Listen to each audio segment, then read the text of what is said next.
We'll wait just another minute for other people to come in and join us.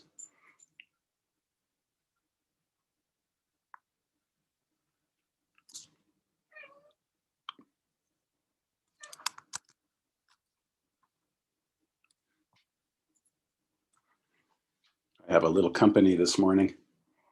There's one and there's two. And she's not entirely happy with him being here, but that's tough.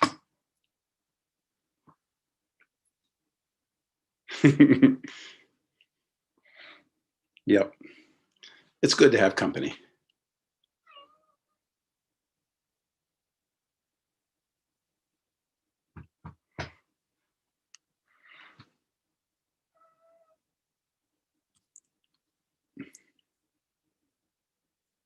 Your cats like to eat your food, Knox?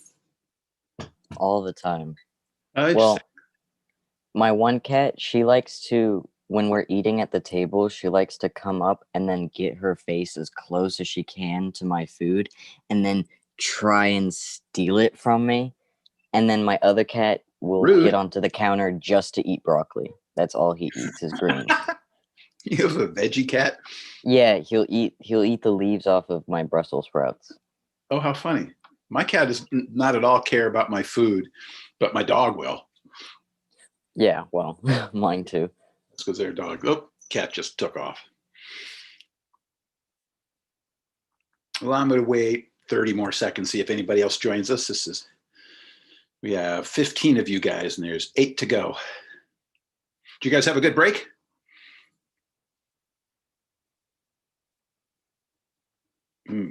Dead quiet. I hope you caught up on your sleep, although I know you didn't.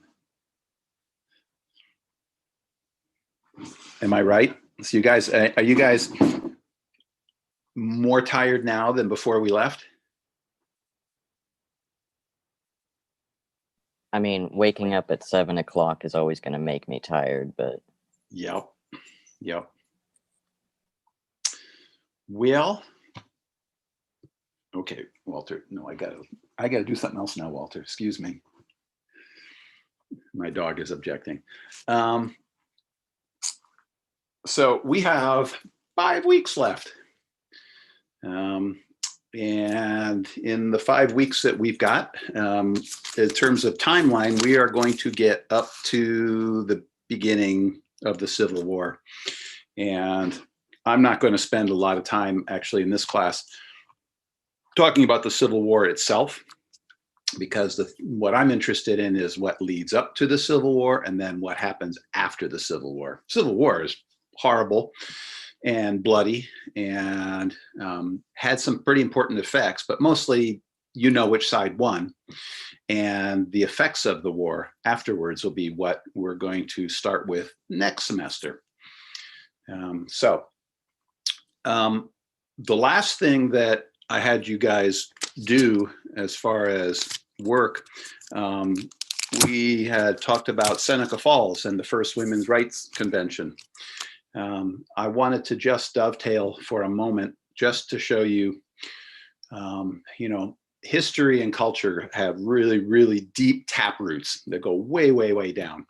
And so things, even though things change rapidly, some things don't change so rapidly.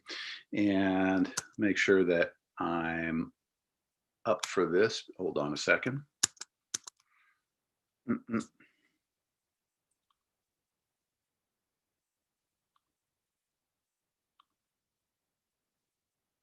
Oops. 1 second here, make sure I've got the place right.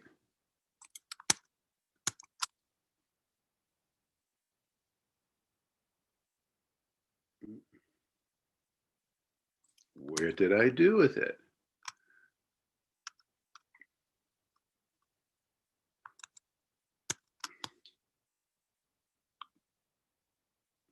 Ah, here they are.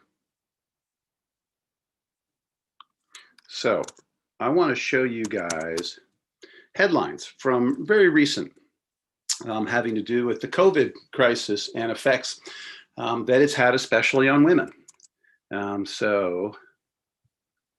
Let me share a screen with you. This is just the first thing I'm going to share with you is just a Google search on women in COVID. And this is the things that pop up. How COVID-19 sent women's workforce progress backward, COVID-19's economic toll on women, UN Secretary General's policy brief, the impact of COVID, especially on women and girls, why COVID has been especially harmful to working women. This is something that, if you think about what the first women's conference was about, was how women had not been able to express their civic rights, and how economically they were pretty much trapped by the men in their lives. We've come a long way since then, and yet this is from NPR, which is a news source that I trust, and these are just stories that they've had. The pandemic's devastating toll on women. Even the most successful women pay a big price. I came up short every day, couples under the strain, but look at the illustration they have here. There's dad working back there, and look at mom with all of this happening, and the stories go on. This was an interesting thing right here, an interesting story. American government once offered widely affordable childcare, which is the biggest problem. If women can't afford childcare, then it's hard to sustain the work. 77 years ago, gee, what was happening 77 years ago, you guys? Do a little quick math. What was happening 77 years ago?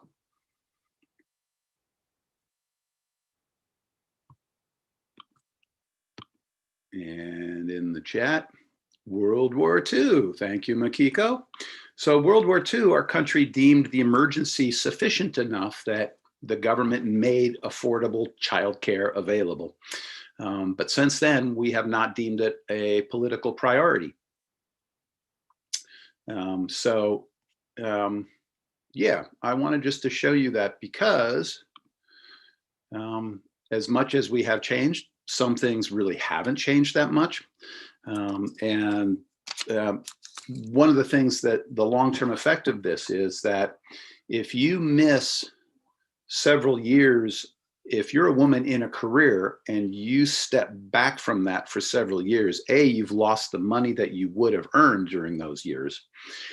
You might forego promotions, other kind of career connections. And when you restart your career, at best, you're lucky if you restart where you were, which is behind where you would have been, and you'll never quite catch up to where you would have been. So that's money that's just gone. Those opportunities are gone. Part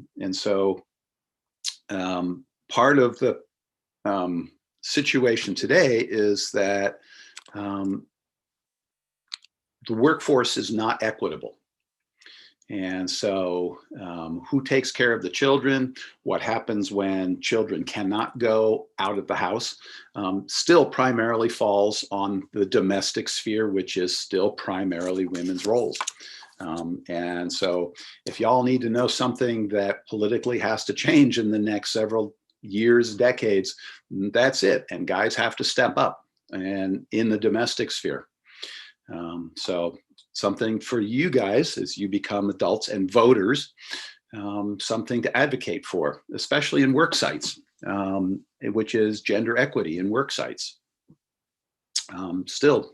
Businesses, corporations, political parties tend to be heavily male dominated at the upper levels. And the interesting part about that historically is that at just the moment COVID happened, for the first time, women were becoming a larger part of the workforce than men. At just that moment, and it has scaled that back. History is moving in this direction, but this COVID has slowed it down. So you see how, you look back in time and you think, well, it's not the same anymore, but some ways it is. Some ways things have not changed that much. So going back to time, I want to show you one thing that's related to the Seneca Falls conference that is going to fast forward us into what we're going to do today and for the next day or two.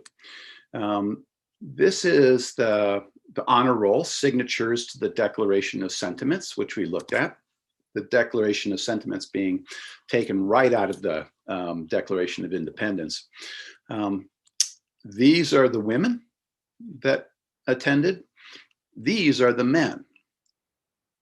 And there's a term that is used a lot today, known as intersectionality, which is how our lives overlap on one another and our issues overlap. These are men that understood what this was about and supported it. One of them right here, I want to call out especially Frederick Douglass. Frederick Douglass is an African-American. He is an escaped slave, and he's also self-educated, and he became one of the most important speakers for abolitionism, which is the fight against slavery, to abolish slavery. So he would have understood, as well as anybody here, how enslaved people who have no rights share a certain fate with women who have very few civil rights. So what we are going to start looking at now is the abolitionist movement and who abolitionists are. And one of my own little 2021 resolutions is I want you guys to do a little bit more work during these classes. So this is what I want to look at. Right here is a list of 9 abolitionists, and you can see it's color coded. So if they are in the reds or the red brick color, they are former or currently enslaved people. So each one of these is an African American, and most of them are former slaves, but not all. And the names down here in blue, these are white abolitionists. And I'm going to save John Brown for last because he's quite an interesting character. But these people right here, many of them really are sort of standouts in history. Really, truly remarkable people given the conditions they came from and what they did with their lives. And so right here, I'm going to leave this up for just a second, and I'm going to reshare it. But if you go to my Chrome, my Canvas page, and I'm going to show you that next. If you go to my Canvas page, and where are we? Google Chrome. Okay, not there, but here. So my Canvas page, and these are the modules. Zoom, zoom, zoom. So I want you all to do this because this is what you're going to be referring to. And right here where it says abolitionist resistance to slavery, there they are. And so, and actually one of these is one of these belongs up here, and I apologize, Harriet Jacobs belongs up here. So what I want you guys to do, I know you love these things, facetiously speaking. I know you guys have mixed feelings about breakout rooms, but I'm going to put you into 5 breakout rooms. And room number 1 is going to look at name number 1. And room number 2 is going to look at name number 2. Sorry, Ricky, I know. Well, and room number 5 is going to look up Harriet Jacobs, who is misplaced on that list. And so what I want you to look at is A very brief history, what made them stand out in their own time, and effects they had on the popular awareness of slavery. Now, these names are well known. I'm going to give you guys like 10 minutes to look this up. Actually, I'll give you 15 minutes to look this up, but it's not difficult to find information. There's tons of it. And so just a brief outline, but these are people that you should know and be familiar with and conversational about. Okay, so does that make sense to you guys? Okay, thank you. Okay, so like I said, I'm going to put you into 5 breakout rooms, and you guys can share information. Actually, you should share information. You can divide up if you want to, what kind of information you want to share. But then when we come back, I'm going to want you guys to share this stuff with the rest of us. Okay? So you are going to be helping me with this class. So, and if any of you guys get bumped out, we'll try to plop you back in. Okay?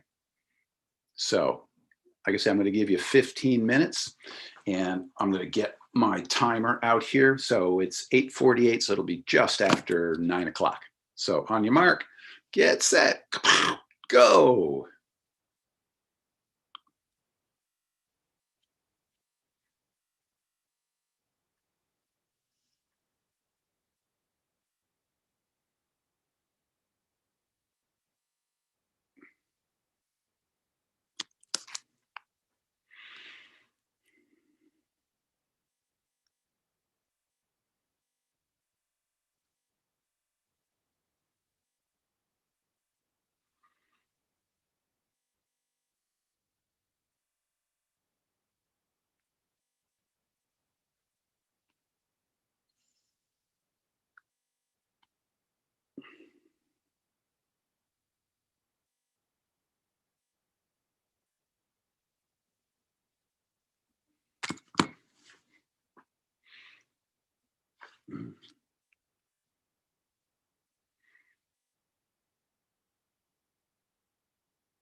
I have a question. Yes. I was in breakout room 5, and our site isn't working. Your site isn't working? Yeah, like it says page not found. And what are you trying to get into my Canvas page? No, for the Harriet A. Jacobs.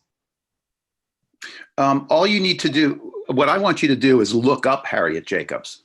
Oh, okay, sorry. So, which means on any browser, just Google her name and you'll find plenty of information. Okay. Okay, thank you. Okay. And meaning I have to.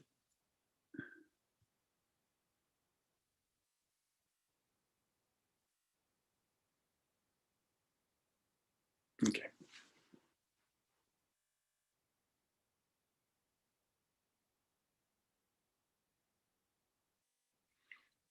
Mhm.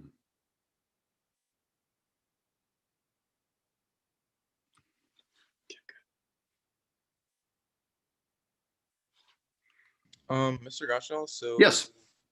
I joined my group and no one's talking, and I'm not exactly sure. Or were we supposed to like just pick whatever name we want off the list, or? No. So you are in room 3. So you pick name number 3 on the list. Okay. And then just Google. And if Aldo and Christian and Kaylin aren't talking to you, then do what you can yourself. I wish they would. Okay. All right. Yeah. Thank you. Yep, you bet.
Run, can you hear me? Yes, I can. Did you just get in? Yeah. Okay, so everybody's in a breakout room, but they're about to come back out. So what I suggest you do is go to my Canvas page. And toward the bottom of the modules, there is a page titled Abolitionist Resistance to Slavery. Okay. And that's what, so everybody's going to come back in just a little bit, and we're going to talk about the first 5 names on there who are all abolitionists. Pardon me. And in fact, I'm going to close the rooms now. I thought that school started at 9 because I forgot what time it started. Whoopsie.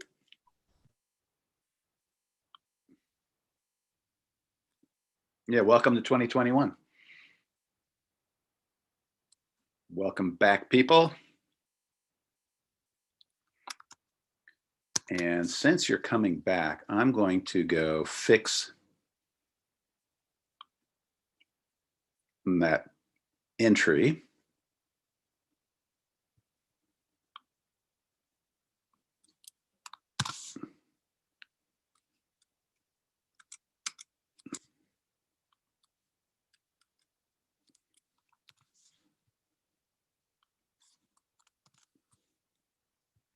And give it the proper color.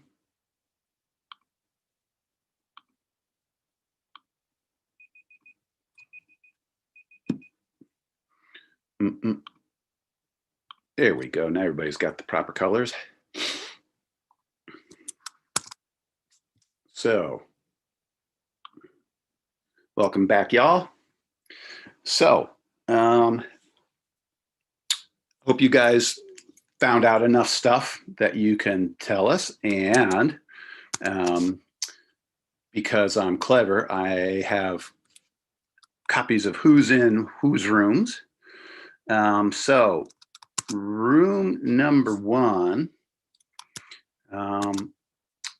is Frederick Douglass.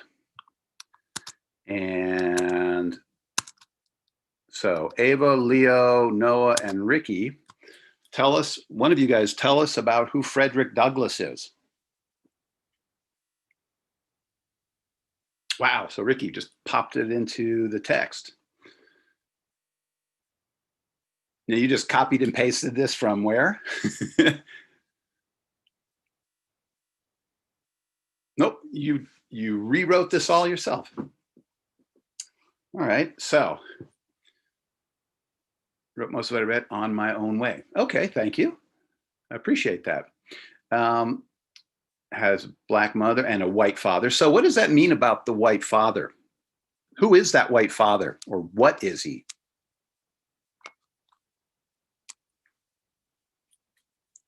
Any guesses? He's a slave owner, abso-freaking-lutely.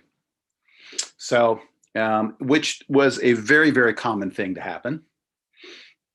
So, yeah, so he has a slave owner for a father, probably not a father he's proud of, and an enslaved woman as a mother, and separated from his mother, lived with his maternal grandmother. He moved around the age of 6, learned how to read and write in his new family. Yep. And let me tell you a little bit about how he escaped. Well, he needed to escape, actually. You know, all enslaved people work under overseers, and he was, as I understand it, in the horse barn, cleaning out a horse stall or something.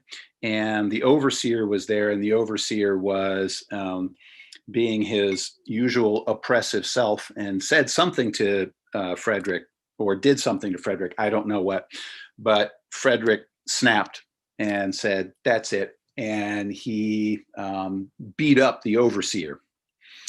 And when you beat up an overseer, you are in big, big trouble. And so after he finished beating up the overseer, he hightailed it out. And because he lived in Maryland, he was very close to the Mason-Dixon line. Are you guys familiar? I'm going to put this actually in the chat. Are you guys familiar with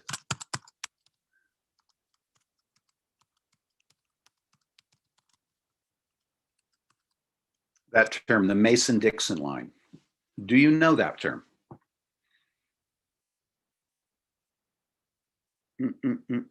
Anyone? Hello? Anyone? Okay. Give me 1 second and I will show you the Mason-Dixon line. Give me 1 second here.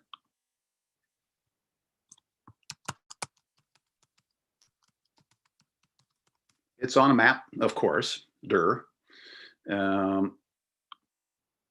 and so I will show it to you right now. It is the southern line of Pennsylvania. So basically everything north, and in this case, east of the line, these are free states.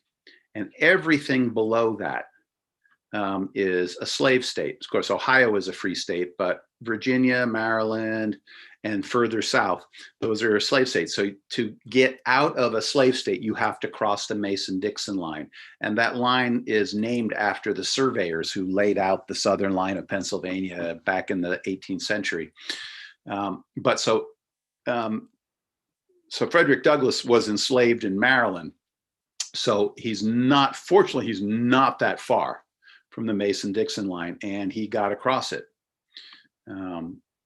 So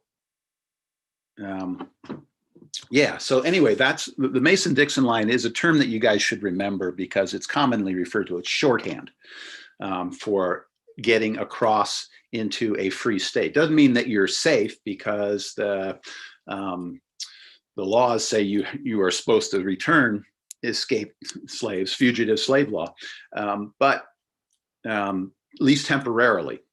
And in Frederick Douglass's case, he managed to obtain his freedom, and then he, as Ricky said, he escaped, became an activist, author, and public speaker. And he also taught other slaves to read using the Bible. The Bible was actually the main reason that many oral societies had developed a written language in order to translate the Bible. But apparently he was quite an effective speaker, very charismatic. And as I said, he attended the Seneca Falls Conference. So, a highly evolved individual because he got what it is to be an oppressed person. And by the way, all of the names of these abolitionists are names that you should remember. So they go into your notes, and it's right there in Canvas, so you can find them. But even if it's not the person that you had to do some research on, you should all remember this. And Frederick Douglass, obviously is a towering figure in American history. So thank you, group number one. And group number two is Harriet Tubman, another towering figure, and Abel, Andrew, Brianna, and Knox. Please tell us about Harriet Tubman.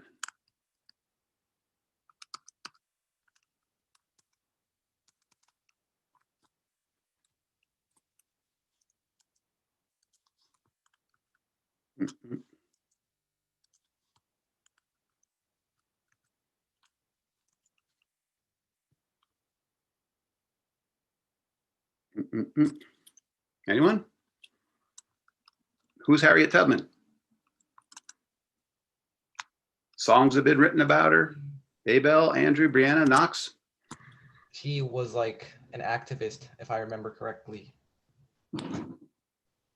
Born into slavery.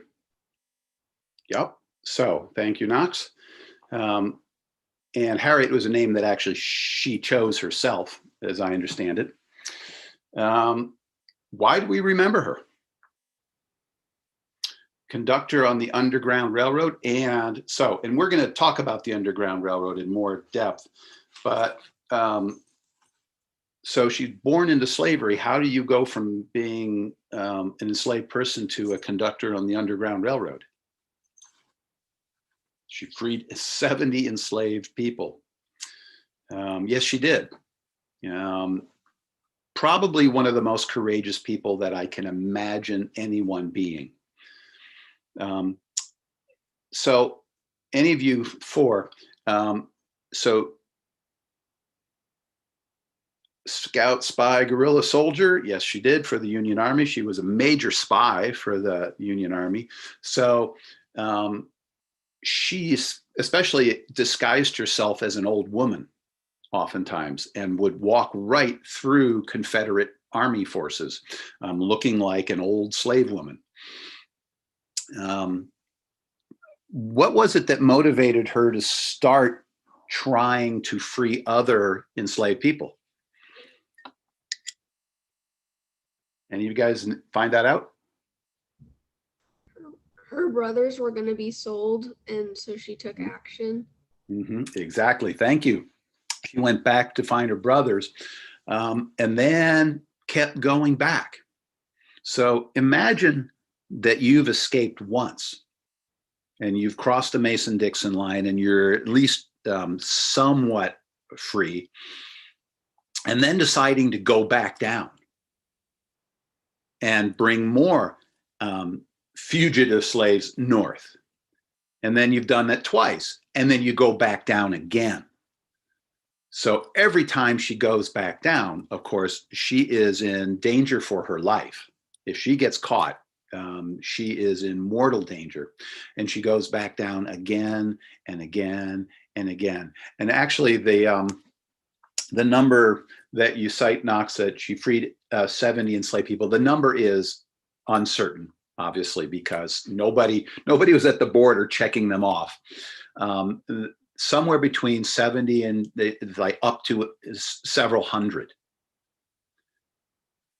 And reroute the road after new law for returning slaves.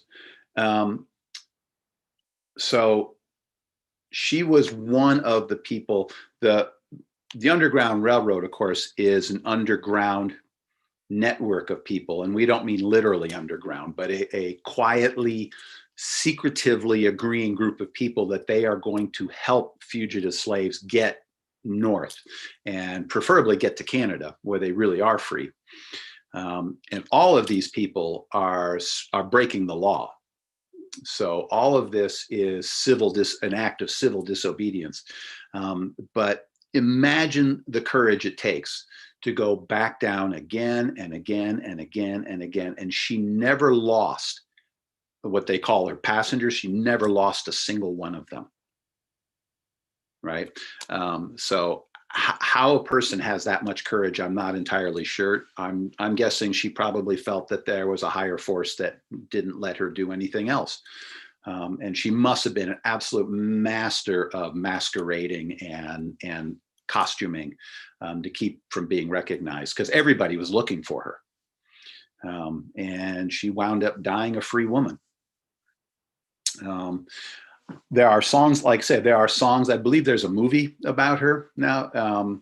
She should be, instead of Andrew Jackson being on the $20 bill, she should be on the $20 bill. And she almost was. And it was another president that scratched that idea at the last minute. But yeah, one of the, tremendous, great Americans. So definitely remember her name. And so the next is Sojourner Truth. And the group for that is Aldo, Christian, Kaylin, and Noah. So tell me about Sojourner Truth.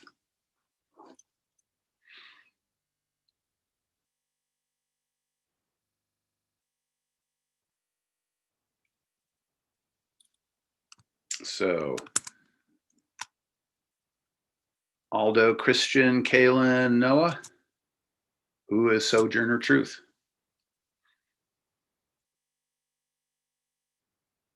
Mm-mm. Are you guys there? I accidentally did the wrong one. The wrong person. Okay. Well, then you can pipe up. So, anybody? Or do I have to do this myself?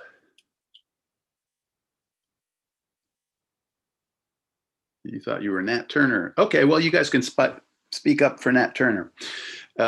So, Sojourner Truth, first of all, you got to love the name. That's obviously not a given name, that's a chosen name. She was an enslaved woman actually in New York State. So, which seems ironic. They had a situation in New York where they didn't outlaw slavery outright. What they said was there will be no new slaves brought into the system, but if you already own one, you get to keep them. This is, we have this kind of ridiculous respect for property rights in this country. And an enslaved woman being property, they didn't want to take the property from the slave owner. But she managed, I believe, to purchase her freedom. And she became a leading abolitionist speaker. And so what I'm going to, let me make sure I've got it set up. I'm going to show you a reenactment. It's a very famous speech. In fact, if you put in a search line, ain't I a woman, you will get her speech because it is so famous. But I'm going to show you a reenactment. And this was a presentation that she gave actually at an abolitionist meeting, where she was especially directing it to the white men who were at the abolitionist meeting. She felt like they really didn't quite hear her properly the first time. So she gave this presentation, and let me see if I can find it for you. I read about that moment in a book before. Uh-huh. It's famous. It's famous. There are posters of it. But I have to find it. Where did I put it? Give me 1 second here.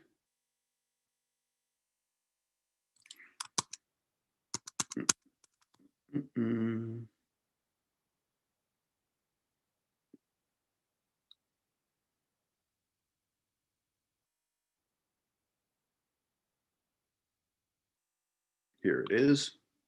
Okay. So I'm going to share this with you. So this is a reenactment. And actually, there's numerous reenactments that you can watch on the internet because it is so well known.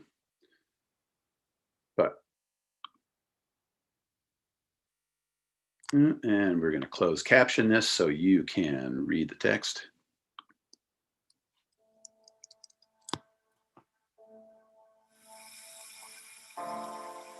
Well, children, where there is so much racket, there must be something out of kilter.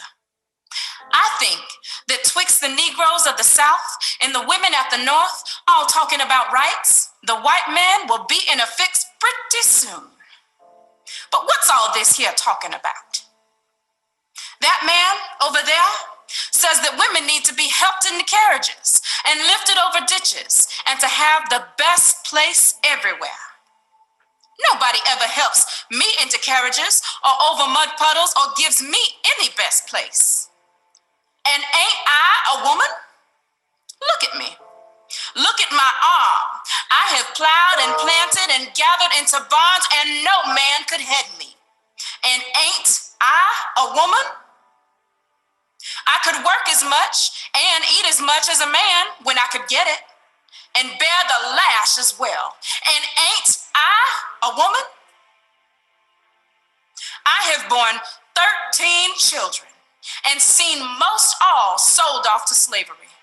And when I cried out with my mother's grief, none but Jesus heard me. And ain't I a woman?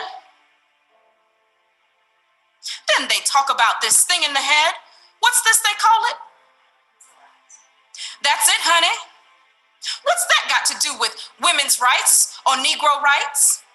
If my cup won't hold but a pint and yours holds a quart, wouldn't you be mean not to let me have my little half measure full?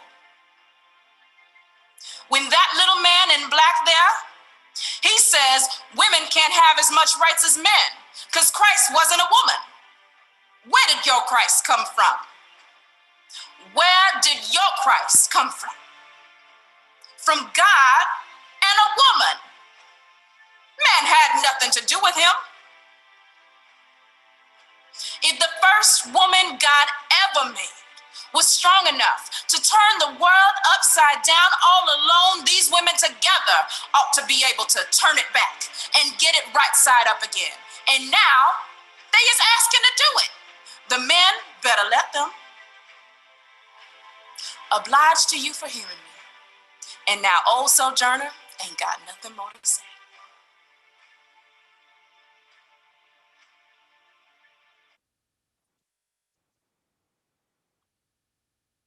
And that is at least a part of the reason why we remember Sojourner Truth. Pretty hard to argue with that.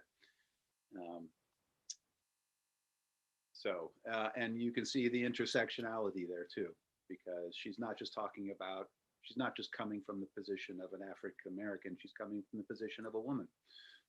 So taking it doubly hard. And statistically, we started the year looking at statistics. African American women have it the hardest.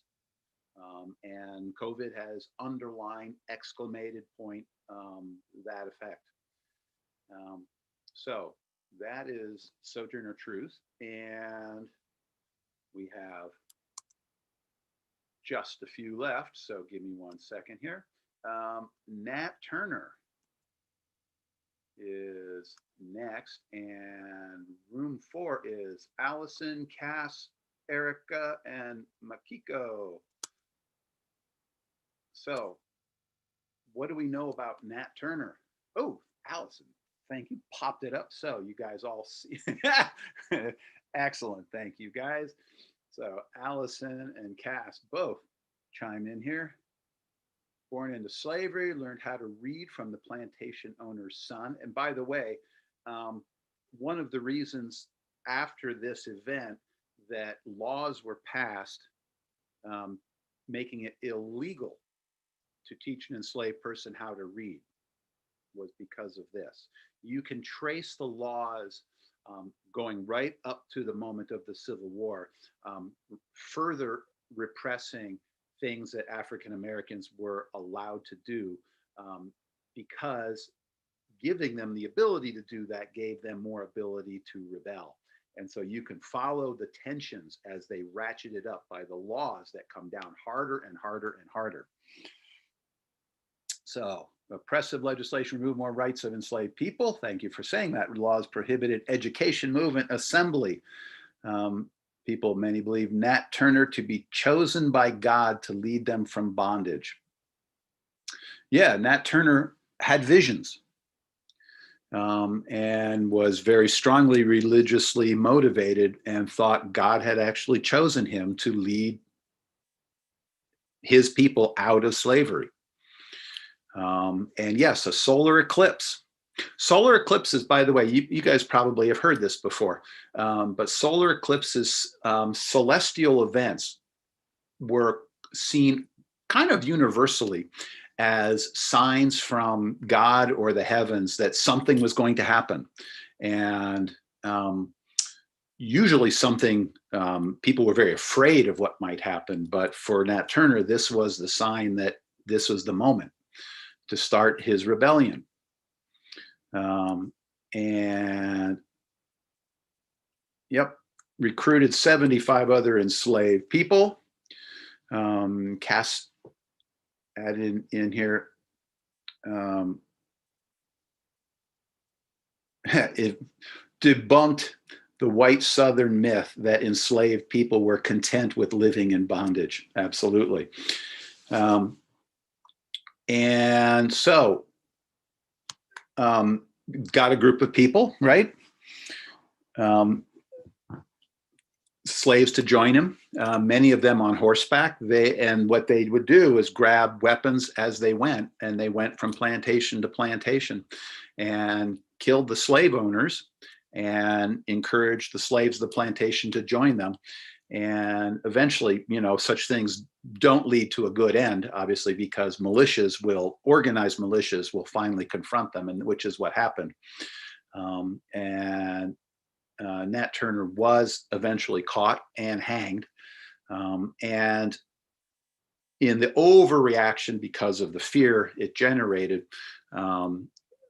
Black people far and wide were convicted of conspiring somehow with Nat Turner, even if they were hundreds of miles away, and were summarily executed for participation with this rebellion. But it scared the bejesus out of Southerners. And this was the largest and most successful uprising that enslaved people had to date done. And actually, I think it was probably the largest and most successful ever. But that's why we remember him, because it was a really, really clear signal that enslaved people actually aren't happy. Simple people who really, this is the best outcome in their life. They were furious about it. And Nat Turner just underlined that. So even though he wasn't an abolitionist in the sense that he didn't speak and go from convention to convention and agitate in the North, he was an enslaved person and he was trapped in that system.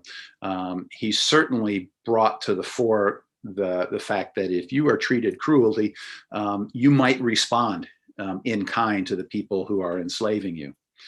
And like I said, he terrified slave owners across the South, who were always fearful.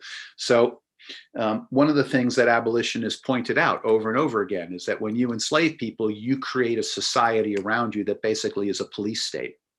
And you live in a constant state of anxiety and fear. And is that really the society you want to create for yourself?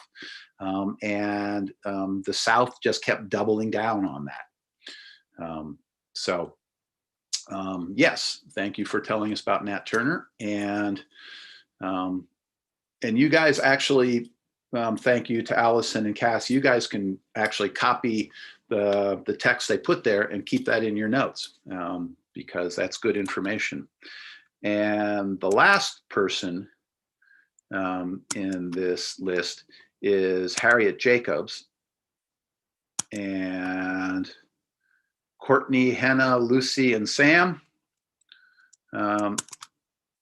tell us about Harriet Jacobs. Who was she? Hello. I don't Hello. have a copy paste thing, but I took a photo of the notes. Okay. So from what I got, Harriet was born into slavery and sexually harassed. And, like, her own children were used as leverage. But when her children were threatened, she hid in her grandma's crawl space for 7 years. So the pause on that for just a second. Say that again. She hid in her grandma's crawl space, so she couldn't even stand up all the way for 7 years. For 7 years, she hid out from her slave master who was sexually abusing her. 7 years, could not stand up and hid. So keep going. I just want people to let that soak in for a second, but keep going, please. And after 7 years, she was able to escape to the north and eventually reconnected with her children and wrote a book, The Incidents in the Life of a Slave Girl, which became like an American classic. And she also helped found 2 fugitive schools. So there you go. Thank you. Actually, that was excellent. So imagine hiding in a crawl space, which is an attic up above. So in the South, you know that it's hot beyond belief in an attic when it's summertime and humid. So she's enduring the heat and the cold of the winter, and somehow she is getting past food up. And of course, you know, she's a human being. She has to go to the bathroom. Somehow her grandmother hid all that and protected her up there under what kind of pain of punishment if she gets caught. And of course, if she's discovered up there, God knows what's going to happen to her for 7 years,